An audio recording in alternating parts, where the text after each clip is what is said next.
Is the app economy changing the way that we tip for service-based businesses? I know when I go to Barefoot Coffee Roasters in San Jose and I pay using the Square app that they have on their own iPad and it suggests a tip, typically I tip.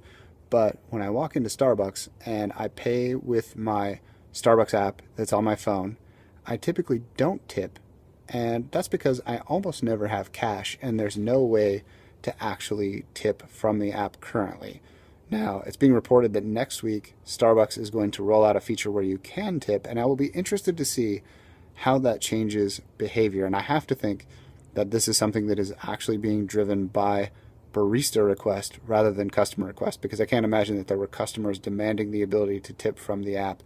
It has to be that Starbucks is looking out for employees who are now not able to get paid nearly as much because their tips are diminishing as more and more people are pushed towards using the Starbucks app. And Starbucks does heavily incent using the app because they demonstrate that they'll give you free apps for your phone.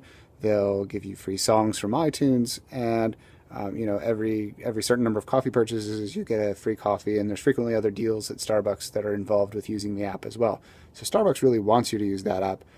And my guess is that in order to avoid the resistance that they were receiving from baristas, that they have decided to implement this service as well and make it so that possibly some of the compensation that Starbucks baristas were missing out on, they will be receiving again. I don't know. What do you think? Is paying with an app make you more or less likely to tip your server?